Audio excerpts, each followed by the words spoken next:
శ్రీమాత్రే నమః. నేను మీ చెల్లా జ్యోతిర్మయి. ఓం వైబ్స్కు స్వాగతం. ఈ వీడియోలో శ్రీ ఆదిశంకరాచార్యులు వారు రచించిన జగన్నాథాష్టకం మరియు గోవర్ధన పీఠ స్థాపన విశేషాలు గురించి తెలిపే ప్రయత్నం చేస్తాను.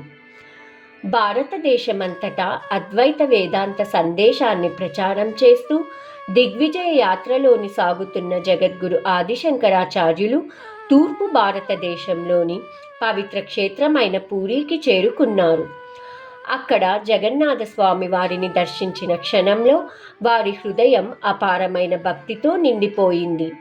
జగన్నాథుడు కేవలం శ్రీకృష్ణునిగా మాత్రమే కాకుండా సమస్త దేవతల స్వరూపమైన పరబ్రహ్మగా అనుభూతి చెందారని, ఆ దివ్యానుభూతిలోనే జగన్నాథుని మహిమను కీర్తిస్తూ జగన్నాథాష్టకం రచించినట్లు శంకర సంప్రదాయం చెబుతుంది. ప్రతి శ్లోకం చివర వినిపించే జగన్నాథ స్వామి నయనపదగామి భవతు మే అనే ప్రార్థనతో ముగుస్తుంది.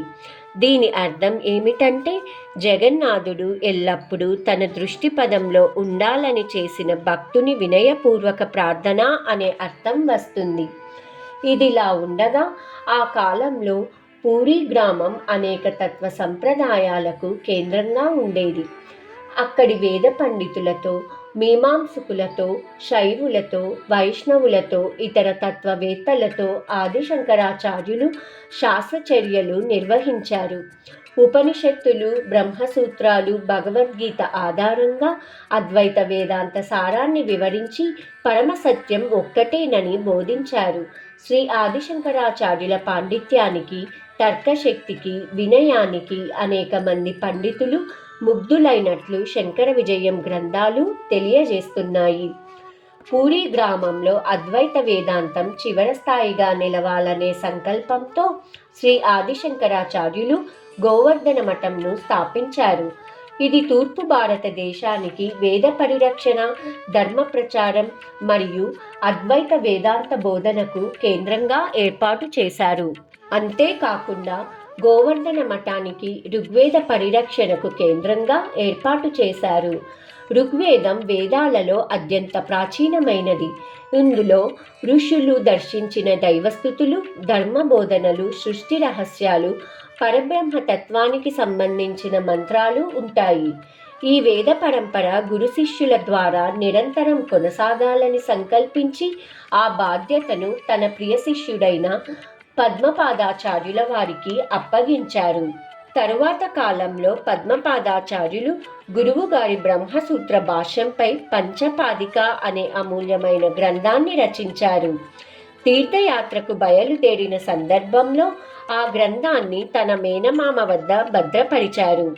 అయితే అద్వైత వేదాంత సిద్ధాంతాన్ని అంగీకరించని వారి మేనమామ అసూయతో ఆ గ్రంథాన్ని అగ్నికి ఆహుతి అయ్యేలా చేశారని శంకర సంప్రదాయం చెబుతుంది.